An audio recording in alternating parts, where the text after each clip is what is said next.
Hello, everybody. My name is Caleb Nelson. I am with Sifted. I'm Chief Revenue Officer here.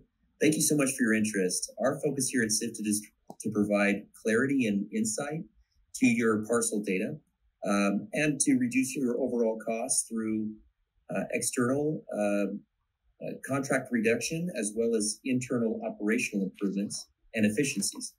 One of the things that we've been looking at pretty heavily this year is peak season. And prepping for peak season now prior to it actually coming.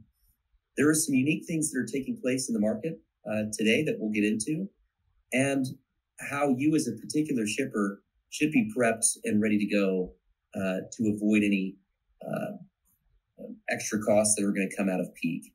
But let's go ahead and jump into it and get started. So here's the interesting thing about peak season at this point right now. We are in peak season prior to peak season even being here. Historically, peak season has been Q4. The carriers have had substantial growth, especially in the e-commerce side. And you can have COVID to thank for that. Their capacity is at an all-time high, which means they do not have enough space in or extra space in their trucks and airplanes to be able to move packages freely and to keep up with consumer demand.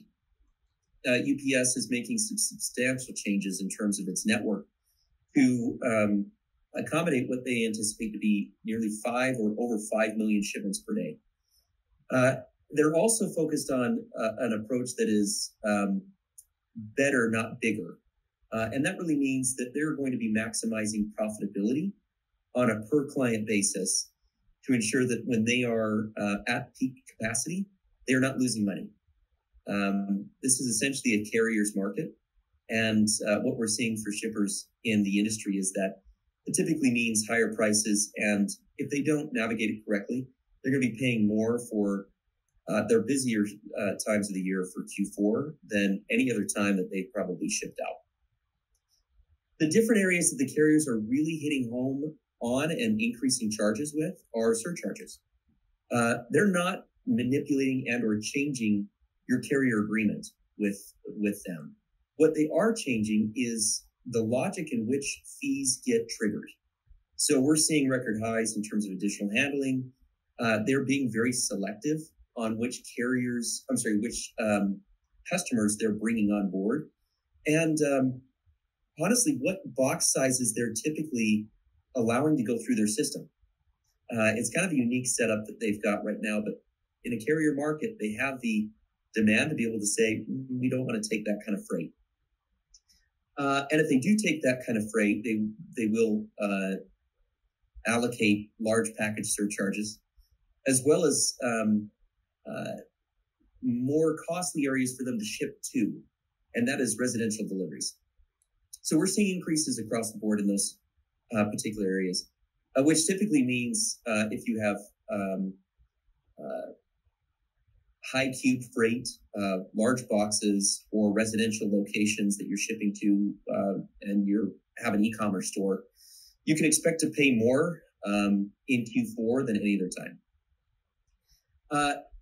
Also, the customer delivery and your client demands are, I think, at a fever pitch. We really call this the Amazon effect.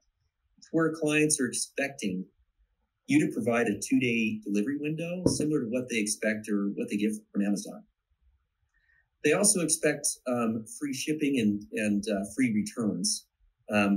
All of this is kind of the new normal, which is putting, I would say, unnecessary pressure on shippers that are both being squeezed by the carriers and also being squeezed by the customer.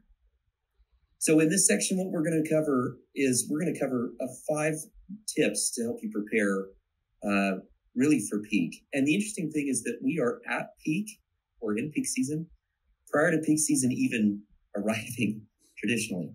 And that has to do with a lot of supply chain issues that we're experiencing with COVID. FedEx and UPS have had substantial growth on their e-commerce side. So being prepared and being prepared early is really that first step. And we're going to be chatting a little bit more about that. Number two is be open to change. This year is different and unlike any other year. So having a good understanding and a healthy appetite for change is going to keep you in a place where you have best in class both service from the carrier and prices. Step number three or tip number three is that we're going to talk about having up-to-date data and what to do with that. Step number four is what do you do with that data once you have your arms kind of wrapped around it? And more importantly, what is the story that your data is telling you? Every shipper's data set tells a specific story. And our focus is let's make sure that we understand your story and ways to be able to reduce and avoid some extra costs that are going to be coming down the road here in Q4. And tip number five is focusing on ways that you can get your systems in order. There is a lot that has a chain reaction when the carriers decide to have a pretty significant increase in terms of peak season surcharges. You still have time to get out in front of it. And I think that's kind of the thing I want everybody to walk away with, is that there is still time to do something about it, but you need to jump on it sooner rather than later. Tip number one is just that, plan early and earlier than you would normally plan for peak season. This is a more complex peak season surcharge from the carriers than we've ever seen before. So understanding where and how the peak season impact is going to increase your cost is first and foremost. Second is adjusting processes. You shouldn't treat this like any other year because of COVID and everything else we've mentioned. It is all kind of stacking up to be a fever pitch moment for shippers. And getting out in front of it right now is absolutely key. What we've tended to see in last year and current year is that FedEx will discount some peak season surcharges. Traditionally, UPS will not. The other part is set realistic expectations within your internal teams and with your clients as well. One thing to keep in mind with increased capacity, increased number of shipments with FedEx and UPS, and therefore lack of capacity in the networks, is that you should expect delivery times to be extended. We saw this last year where FedEx and UPS both extended the days in transit on their service levels in order for packages to have a little bit more time to get to end consumers. But it's a pretty unique time and very interesting. Moving on to tip number two is, I think, one of the most important ones.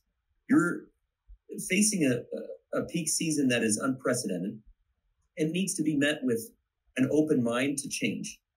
What we're seeing in the marketplace is shippers that are getting best-in-class pricing are open to change, and they are doing it in really two ways. First way is they're creating some swim lanes between FedEx and UPS and allowing FedEx or UPS to take business that they want. And there is business that FedEx wants, there is business that UPS wants, and identifying which portion of that business and providing it to them allows the carrier to operate in a more efficient manner. And that allows for them to be able to provide rates to you as the end customer at a lower amount, rather than trying to cover for all shipments where some they're making more money on, some they're making less money on, and therefore they're going to charge you more on the ones they make less on. The second area of openness change that customers are focusing on right now is bringing in regional carriers. Regional carriers such as Lone Star, On Track, Golden State Overnight, Lasership, Pitt, Ohio. These regional carriers do a phenomenal job delivering within their regional territories and allow for especially high volume shippers to get more creative in terms of pricing by shifting some of that business over to regional carriers. One thing we saw that was pretty scary for high volume shippers last year is in Q4, they were shutting down um, shippers once they reached a certain size or number of shipments that they had tendered to FedEx or UPS. So that is a growth limiter on your business. If UPS or FedEx is saying you have hit the limit in terms of number of shipments that you can tender to us, it puts you in a position where you can't get your products out to your end customers and therefore can't collect on the same money and have customers be happy with you. Putting all of your eggs in one basket is a thing of the past. Most shippers are now getting into the realization that they can't just give all of their business to one particular carrier. They need to bifurcate or take some of their shipments and provide it to either a regional carrier or to, if you're a FedEx customer, they'll provide it to a UPS. If you're a UPS customer, they're going to provide it to a FedEx. But diversification and a little bit more sophistication in your distribution model is paramount into, I would say, avoiding some Q4 shutdowns that are going to take place. The last part of the regional carriers that we're going to talk about is getting in front of them and start to have some dialogue with them sooner rather than later. In Q4 last year, regional carriers shut down adding any new business.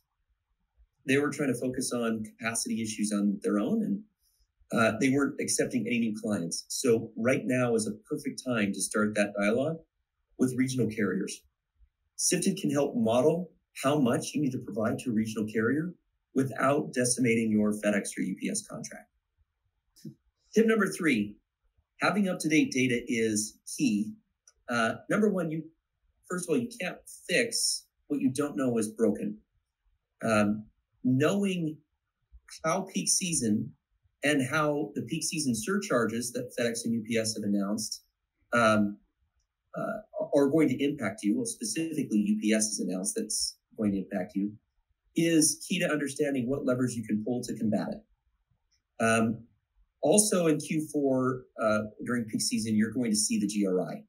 The GRI, or general rate increase, and how that is going to impact your business on top of peak season surcharges is a big way that shippers are either going to have a successful Q4 or they're going to get decimated in Q4. What we've been able to identify is few customers have tools to actually calculate peak season surcharges from UPS.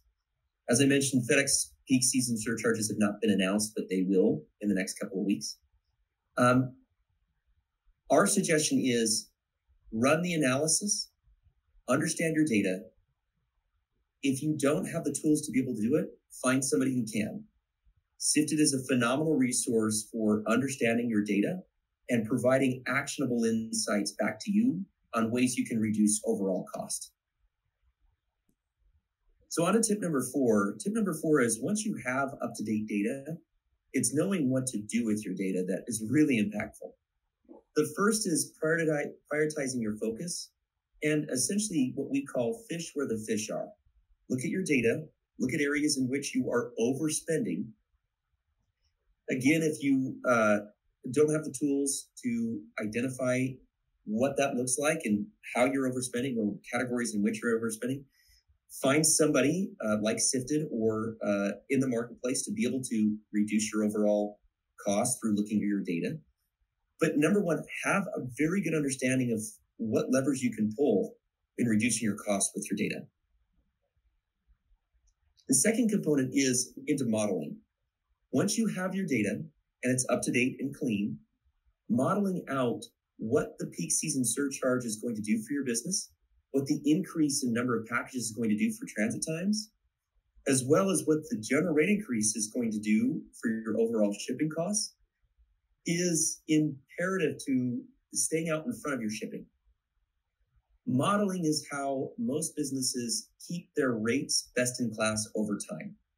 In an ever-shifting market where FedEx and UPS are constantly changing accessorial fees, capacity is at an all-time high. Running a model on a specific scenario, such as Is there a better location that I should be shipping out of to reach my customers in the United States faster for less money? Is there a better box size that I should be shipping on? Is there a way that I can model peak season surcharges and overlay it to my current transportation to find out how much of a true in cost that's going to cost me? A lot of that has to do with straight up modeling. Modeling is very difficult to do. Once you have it down, it is extremely powerful for unlocking operational cost savings as well as contractual cost savings. Sifted is phenomenal at running these models and can do that on a regular basis. That's why we're built. So on tip number 5, it is to get your systems in order. What this typically means or relates to is look at all of the ancillary systems that you have in order for you to process shipments in your system. So that would be, a point of shipment system or look at the GRI analysis, understanding your data, but using what you find in the data to then impact and make adjustments to the systems that are around it. Some of those systems would be real-time visibility through point of shipment systems. So if the carriers are taking longer to go out for delivery and extending out transit times, updating that on your point of shipment system, updating your free shipping policy during Q4, or updating your shipping policy in general in Q4. And also that third one, and this one's a really important one for high volume shippers. If you're a high volume shipper, FedEx and UPS will more than likely cap you on how many packages you can send out in a particular period of time. Having a good understanding of spreading your volume out over multiple weeks to avoid peak triggers so that you don't get shut off is extremely important. What we've tended to found or seen with other shippers is that they will put some programming into their point of shipment system that won't allow for a certain number of shipments to be processed in that day, and it will be moved over to the next day. That allows for you to be able to spread out those shipments adequately without being in a spot where FedEx or UPS is saying, you've hit your capacity with how many packages you can provide to us in our system. And ultimately what that means is that you got to come back to what does the data look like and model that out and then put that information into your point of shipment system. But regardless, having a good understanding of what your data looks like and ways you can be able to improve or step out in front of it so you're not left twisting in the wind at the end of Q4 is extremely important in the process. Thank you all so much for your time. We hope that this has been educational and that you've learned something in ways that you can be able to get out in front of Q4 and peak season and not just survive it, but thrive in it. Again, our tips for peak season is plan early, get out in front of it, be open to change, have up-to-date data, and really understand what the story is that your data is telling you. Basically ways you can be able to reduce your costs or improve your client experience through reducing transit times. And number 5 is get your systems in order. Our focus here at Sifted is that we can help accomplish every single one of these so that you, again, thrive in Q4 and survive peak season. Thank you so much. If you would like a demo of our software, you can reach out to us at www.sifted.com or send us an email. Thank you so much and have a great day.